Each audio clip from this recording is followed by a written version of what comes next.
신명기 19장 1절.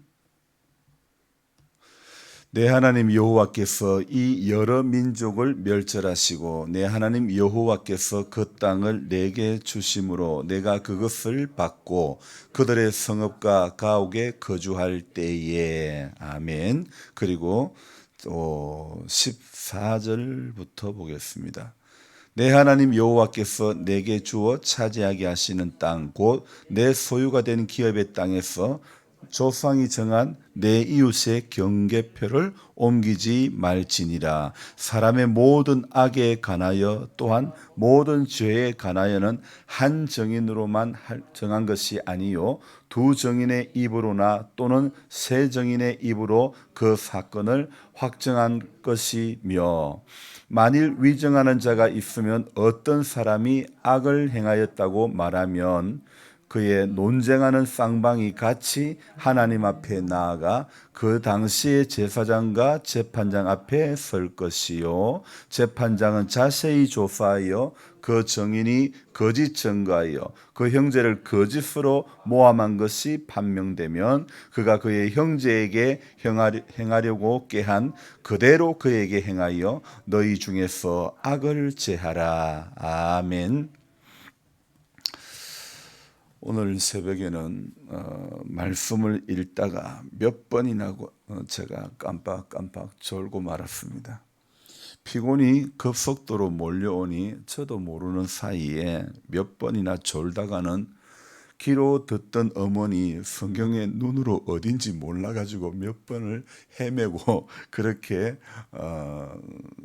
성경을 좁은 물반 고기반 뭐 그런 말이 있더만은 졸음 반 그냥 성경 읽는 것 반 그런 것 같아요. 그래서 사실 다 읽고 나도 좀 멍하기만 하고 좀 많이 피곤했었어요. 이럴 때는 꼭 마음에 이런 생각이 듭니다. 성경 읽기가 오늘은 의무감이 되는 것 같아. 이런 생각이 드는 거죠. 그래도 여러분, 안 읽는 것보다도 이렇게라도 읽으려고 해야 되는 것입니다. 여러분, 입맛이 없지만은 그래도 안 드시는 것보다는 그래도 자꾸 드시려고 해야 되는 겁니다. 영적인 원리도 마찬가지입니다. 성경이 내 귀에, 내 마음에, 어떤 내 생각에 여러분 다 정말 모든 게 맞는 말씀이라서 그거는 아니지만은 뭐 사실 레위기나 이런 말씀들 보면 도대체 무슨 뜻인지도 모르겠고 그런 말씀이지만 어때요? 그러나 원리를 알면 쉬운 것이죠. 원리를 모르니까 제가 며칠 전에 뭐라 그랬습니까? 뭐든지 그냥 다 때리 넣으면 맛이 있는 줄 알았다 그랬잖아요. 여러분, 하나님의 말씀도 원리를 알고 따라가야 쉬운 것입니다. 원리를 알고 따라가야 이해가 되는 것입니다. 그래서 안 읽는 것보다도 그래도 읽는 게 낫습니다. 교회 와서 좁을더라도 그래도 교회 와서 기도하려고 하는 게, 여러분 때로는 말씀이 안 들릴 때도 있지만은 가면 뭐해 말씀이 안 들리는데, 여러분 안 들려도 그래도 기도해야 들려지는 것입니다. 그래도 해야 우리는 이겨나가는 것입니다. 다들 이유야 있겠지만은 내 삶의 이유보다 더 앞서야 할 것이 있다면 그것은 바로 하나님의 생각이고 하나님의 나라가 내 삶의 어떤 이유보다 앞서야 될 것은 바로 이것이라고 생각합니다. 저는 이렇게 잠이 부족한 현실이라 할지라도 웬만하면 제가 정한 시간에 그냥 성경을 쭉 읽어 나갈 그런 계획입니다. 웬만하면 특별한 문제가 아니면 이 시간을 그대로 고수를 해 나갈 생각입니다. 이제 곧 있으면요, 대통령 선거가 치러질 것입니다. 그런데 선거 때마다 선거를 앞두고 이제 지금 한참 각 당에서 후보 경선을 하지 않습니까? 그러면 상대가 어떠니 저떠니 어떤 비방하는 어떤 이런 부분들이 많이 있는데요. 사실 이런 시기 때마다 주로 찾아오는 사람들이 누구냐면 표거지들이 찾아오는 겁니다. 즉 과거에 저희 집에 그 작은 아버지가 결혼하고 무슨 뭐 마을에 어떤 기룡사가 있으면 지금에서 휴대폰이라도 인터넷이라도 참 발달이 되어 있지만은 과거에 그 거지들은 어떻게 정보를 듣고 찾아온지 모르지만은 기가 막히게 아는 거예요. 그래서 그 기룡사 때 찾아오는 거지처럼 표를 바라는 표거지들이 참 많이 있는 것 같습니다. 명분은 국토의 균형 있는 발전이다. 그래서 명분은 참 훌륭한데 하는 게 뭐냐? 정말 개발하기보다는 보존을 해야 되는, 예를 든다면 새만금의 갯벌. 그거는요, 세계 유네스코에도 등재될 만큼 정말 보존 가치가 있는 그런 땅입니다. 여러분, 갯벌이라고 해서 쓸모없는 땅이 아닙니다. 하나님이 자연적으로 만들어 주신 그 갯벌에는요, 수많은 보고들이, 자연의 보고들이 있습니다. 근데 그것을 인위적으로 매립을 해가지고 뭘 한다는 것입니까? 어떤 한 후보는 얼토당토하게 거기에 청년들이 무슨 창업단지를 만든다는 거예요. 저는 어떤 특정 정치인을 폄하하려고 지금 이 이야기를 하는 게 아닙니다. 지금요, 거기가 무슨 젊은이들이 선호할 만한 인천의 송도 신도시도 아니지 않습니까? 부산 가덕도에는 대형 화물선들이 다니는 그 바다입니다. 그 바다를 매립을 해가지고 공항을 만드는 일에 여당 야당 할 거 없이 전부 다 거기에 마음이 다 가가 있습니다. 무엇 때문에요? 표 때문에 그런다는 것입니다. 여러분, 사실 자연은 사람에 의해서 개발되기보다는 파괴, 오염, 훼손이 되고, 이것이 지금은 극에 달한 것입니다. 그 중에 사실은 저는요, 정치인들에 의해서 너무 그 정치인들의 결정에 의해 가지고 너무 그 제일 피해를 많이 보는 것이 바로 자연이고, 또 그 자연을 기반으로 사는 동식물들이 제일 많은 피해를 본다고 생각합니다. 여러분, 인간에게는요, 한 번의 선택일 수는 있지만은요, 자연에게는 정말 치명적인 타격이 될 수도 있는 거 아닙니까?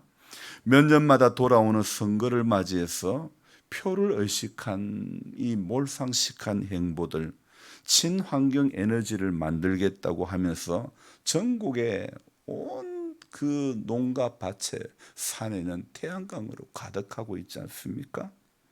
근데 태양광 아래만 유독 풀이 없습니다. 친환경 에너지라 하지만은 제초제를 치니까 풀이 없는 거 아닐까요? 이러한 사실을 우리는 어떻게 받아들여야 할까요? 어떤 타당성보다도 무엇에, 타당성과 명분을 배제해서는 안 될 터인데, 그런데 지금 표를 의식한 표거지들은 타당성, 명분, 당연한 거 어떤 뭘 따져보지 않습니다. 오직 보이는 게 뭡니까? 표라는 것이죠. 득표율이라는 것이죠. 오늘 우리의 신앙도 마찬가지입니다. 내 삶에서도, 내 삶 가운데서도 하나님 앞에 타당성, 명분을 배제해서는 안 된다고 생각합니다. 물론 이것이 나의 공로로 인정되면 안 되겠지만은, 그래도 성경을 붙드는 사람이라면 적어도 성서가 교훈하고 있는, 여러분, 우리는 그런 그 방향이 어딘지를 우리는 성수가 교훈하고 있는 그 방향과 반하는 삶이 되어서는 안 된다고 생각합니다. 그래서 주님이 말씀이 이끄는 방향으로 오늘도 더 가까이 가려고 몸부림쳐야 하는 것입니다. 정치인들 마냥 필요 가치가 표 가치보다도 더 우선되어서는 안 된다는 것입니다. 우리의 삶에서도요, 내 안에 나도 모르게 외식으로 점철된 이 바리새인들처럼 이렇게 되지 않으려는 몸부림이 계속 일어나야 되는 것입니다. 여러분, 바리새인이 뭐가 부족해서 손가락질을 당하는 겁니까? 무슨 열심이 없어가지고 그 사람들이 인정을 못 받습니까? 열심으로는 그 사람들 따를 사람이 없는 겁니다. 열심으로는 바리새인이나 에세네파 이런 사람들 딸을 이겨낼 재간이 없습니다. 대단한 열심이 있습니다. 그러나 그 모든 것의 배경은 무엇이냐고요? 사람에게 보이려고. 여러분, 우리가 기도하는 것도요, 우리가 예배하는 것도요, 사람에게 보이려고, 우리가 봉사하는 것도 사람에게 보이려고 하는 것이 되어서는 안 되는 것입니다. 저 역시 아침에 일어나서 성경을 읽고 이렇게 나아가는 것이 사람에게 보이려고 하는 것이 아니라 주님이 주시는 말씀, 그 말씀의 교훈을 받고 말씀이 이끄는 방향을 따라 살기 위해서 피곤을 무릅쓰고 일어서는 거 아닙니까? 여러분, 우리가 이 새벽을 깨우는 이유들도요, 하나님이 좋아하시는 그 방향으로 가기 위해서 새벽을 깨우는 거 아닙니까? 오늘 우리 안에 어떤 습관적으로 계속 붙드는 것이 아니라, 습관적으로 말씀을 붙들고 습관적으로 나아가는 것이 아니라, 틀에 박힌 어떤 것이 아니라, 제가 매일 새벽에 똑같이 하는 이 패턴, 틀에 박힌 글을 쓰고 틀에 박힌 어떤 것이 아니라 진실로 주님이 주시는 그 마음을 글로 표현하고 그런 시간이 돼야 되지 않겠습니까? 어떤 인간의 재주가 인간의 재주로 만들어가는 시간이 아닌, 그래서 정말 주님이 열어주시는 것, 제가 이 근래에 계속 기도하는 가운데 이런 마음이 많이 드는 거, 여러분, 기도할 때 제가 하나님 깨닫게 해주시는 거 깨닫게 해달라고, 하나님 보여주시는 거 볼 수 있게 해달라고, 하나님 들려주시는 거 들을 수 있게 해달라고, 이런 기도를 제가 많이 하지 않았습니까? 오늘 우리는요, 그런 것 같아요. 계속해서 하나님께서 주시는 그 마음 가운데 붙들려 살기를 몸부림쳐야 된다는 것입니다. 최근 일주일 동안 저는요, 글을 적는 시간이요, 굉장히 짧은 시간에 다 적었습니다. 와, 왜 이렇게 내가 빨리 적었지? 그러면서 그러면서 글을 빨리 적고 조금 잤다니까요. 근데 오늘은 왜 이렇게 글이 안 적어지는 거예요? 저버려서 그랬을까? 졸림이 변수인지 피곤이 변수인지 글도 안 되고 자꾸 피곤하기만 하는 거예요. 하는 수 없이 커피 한 잔 내려가지고 또 자두 한 2개를 먹으면서 잠깐 휴식을 취하고 다시 컴퓨터 앞에 앉아서 또 글을 써나갔습니다.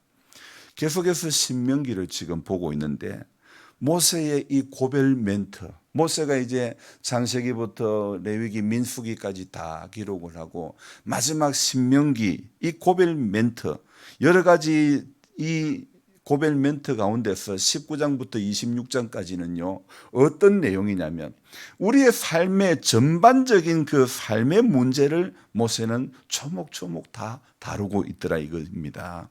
그래서 이 모세의 섬세함이 보여지는 것입니다. 바울은 사실 학벌이 대단하신 분입니다. 가말리엘 밑에서 공부를 했던 분이었고 정말 내세울 만한 그런 학벌이 있는 분인데, 사실 모세는 애굽에서 바로의 공주의 아들로 있으면서 그 받은 교육이 대단했을까? 이 신명기에 와서는 또 다른 섬세한 면을 볼 수가 있는데요. 저는 이 모든 것에 대한 해답을 바로 히브리서 11장에서 찾을 수 있는 겁니다. 믿음으로 모세는 장성하여 바로의 공주의 아들이라 칭함받기를 거절했다.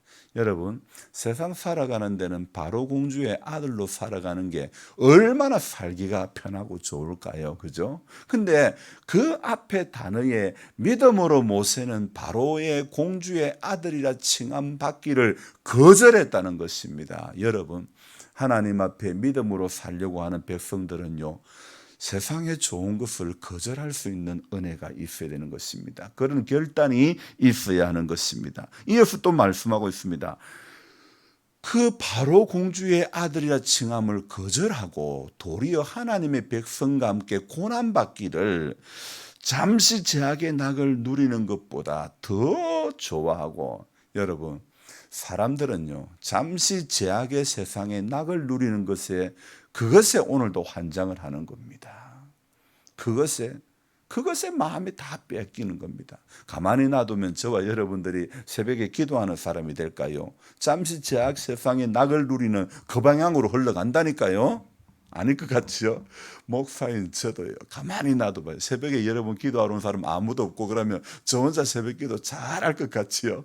저도 넘어지기 쉽다는 거예요. 여러분. 도리어 하나님의 백성과 함께 잠시 제약 세상의 낙을 누리는 것보다 더 기뻐하는 삶. 여러분, 이것이 우리가 추구해야 될 삶 아닙니까? 그리고 또 이어서 말합니다. 그리스도를 위하여 받는 수모를 애굽의 모든 보화보다 더 큰 재물로 여겼다. 아니, 그리스도를 위하여 받는 수모를 애굽의 모든 보화보다 더 큰 재물로 여겼으니 이는 상주심을 바라봄이라. 사실 모세 당시에 그리스도 예수님이 있었을까요? 성육신 하기 전이지만 예수님은 하나님과 한 분이시니 이 신학의 표현에서 이렇게 모세를 향해서 그리스도를 위하여 받는 수모를 애굽의 모든 보화보다 더 큰 재물로, 여러분 우리가 믿음 생활하면서 받을 수 있는 수모, 어려움, 고난이 있을 수 있습니다. 그러나 그것을 우리는 애굽에서 누렸던, 죄악 세상에서 누릴 수 있는 어떤 보화보다도 더 큰 재물로 우리는 여겨야 되는 것입니다. 바로 그게 우리가 상 주시는 분을 바라보는 믿음의 삶이라는 겁니다. 그래서 히브리서 기자는 모세의 마음가짐, 이러한 모세의 마음가짐을 잘 표현하고 있는 것입니다. 동시에 제게도 이런 말이, 나도 이런 말이 좀 들어보고 싶어지는 겁니다. 이런 가치에 나도 붙들려 살았으면 좋겠다, 이런 생각들 가져봅니다. 명분을 버리고 표거지가 되어버린 정치인 마냥 예수의 정신은 잊은 채 예수를 만하는 인생이 되지 않기를 원하는 것입니다. 여러분, 입은 예수인데, 설교는 예수인데 삶은 예수가 아닌 삶은 세상이 되면 안 되지 않습니까? 입은 예수인데, 강단에서는 예수인데 삶의 자리는 예수의 정신과 가치에 반하는 삶이 되어서는 안 되지 않겠습니까? 입은 아멘인데 삶의 현장에서는 아멘이 결코 될 수 없는 그 모습으로 계속 되어져서는 안 되지 않겠습니까? 신명기 이 19장에서 계속 이 20장, 21장 나가면요, 우리의 삶의 실생활에서 일어날 수 있는 여러 가지 사회 질서에 관한 일들을 계속해서 기술하고 있는 겁니다. 과실치사, 즉 실수로, 고의로 사람을 죽인 것이 아닌 실수로 사람을 죽였을 때 어떻게 할 것인지 도피성을 이야기를 하고 있죠. 자, 그리고 재산 분쟁에 관한, 그래서 14절 우리가 읽었던 이 부분에 내 이웃의 경계표를 함부로 옮기지 마라. 그리고 또 어떻게 해요? 18절에 거짓 증언 서지 말라. 그리고 이런 여러 가지들도 전부 일상생활에 일어날 수 있는 사료들을 죄다 정리해 놓고 있는 모세. 그래서 이러한 모든 분쟁을 판결하고 어떤 처벌을 내릴 때는 반드시 주의해야 될 것이 한 사람의 증언으로만 하면 안 된다. 두 사람 이상, 두 사람이나 세 사람의 정인의 입으로 그 사건을 확정을 해야 된다, 이렇게 이야기하고 있죠. 그래서 한 사람의 말만 듣고 성급한 판결로 억울한 사람이 생기게 해서는 안 된다, 이렇게 말하고 있죠. 여러분, 원래요, 죄악된 사람의 본성은 본래부터가 어떻습니까? 자기를 사랑하고 본래부터가 자기 중심적으로 이렇게 살아가기가 쉬운 겁니다. 물론 우리 하나님께서는 이러한 우리 인간의 연약성도 잘 알고 계시는 분입니다. 그래서 우리 하나님은 무작정 온실 속에 화초로 우리 성도를 보살피는 것이 아닙니다.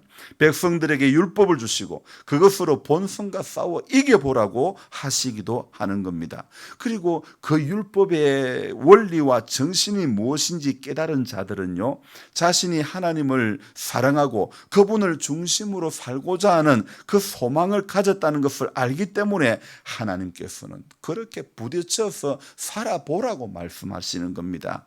근데 사람은 어떻습니까? 우리 안에는 오늘도 여전히 자기를 사랑하고 여전히 자기 중심적으로 살기 쉬운 우리들 아닙니까? 그렇지만은 그래도 인생 전반을 컨트롤하는 분이 따로 계시다는 것을 알아야 됩니다. 우리 인생의 전반을 컨트롤하고 계시는 분은 내가 아니라는 것, 내 경험이 아니라는 것, 내 지식이 아니라는 겁니다. 내 인생 전반을, 우리 인생의 전반을 컨트롤하고 계시는 분이 따로 계시는 바로 그분이 하나님이시죠. 그분이 창조주시죠. 그렇기 때문에 우리는 자기 애와 자기 중심이 아니라 우리 모두를 다스리고 지배하고 함께하는 분이 신실하신 주, 신실하신 그분이 오늘도 저와 여러분들을 컨트롤하고 인도하시기 때문에 오늘도 저와 여러분들이 그분이 인도하는 그 방향으로만 가려고 몸부림치면 되는 겁니다. 내가 의지적으로 결단하고 가는 게 아니라 주님, 나 열어주는 대로 가기를 원합니다. 주님, 나 보여주는 대로 가기를 원합니다. 그래서 우리는 영적인 원리가 이 율법도 사실은요, 우리가 그리스도께로 가는 그 어떤 방편입니다. 근데 그것이 진리일 수는 없습니다. 하나님 앞에 더 가까이 가기 위해서 만들어 놓은 그 율법이지 사람을 올가매려고 주은 것이 아니라는 것입니다. 그래서 오늘도 저와 여러분들이 생각할 것은 우리는 방향을 잃어버리지 말자. 인생의 남은 시간 가운데 주님, 나는 방향이 틀어지지 않기를 원합니다. 그래서 물은요, 반드시 높은 곳에서 낮은 곳으로 흘러갑니다. 우리도 마찬가지입니다. 우리 인생의 흐름의 방향이요, 오늘 하나님의 말씀의 방향으로 흘러가야 되는 것입니다. 아무리 물이 기분 나쁘다고 낮은 곳에서 높은 곳으로 올라갈 수 있는 법은 없는 것입니다. 여러분, 우리가 아무리 대단하다 그러더라도 하나님이 열어놓으신 그 방향으로 가야 인생이 사고가 나지 않는 것입니다. 오늘 우리 인생에도 하나님이 원하시는 그 방향으로 나아가기를 오늘 이 새벽에 또 다짐을 해야 되는 것입니다. 그렇지 않으면 우리는 세상이 이끄는 가치, 세상이 보여주는 달콤함에 오늘도 마음과 생각이 빼앗길 수밖에 없다는 것입니다. 그래서 오늘 우리 기도할 때 하나님, 나 이래도 저래도 방향이 틀리지 않기를 원합니다. 하나님이 원하시는 그 방향으로 오늘도 달려가는 인생 되게 해 주옵소서. 우리 그렇게 기도하시기 바랍니다. 기도하겠습니다. 하나님, 고맙고 감사합니다. 새벽을 깨워주시고 오늘도 하나님 앞에 신실한 모습으로 살기를 원합니다. 주님, 보여주시는 것, 들려주시는 것, 깨닫게 해주시는 것이 날마다 더 있기를 원합니다.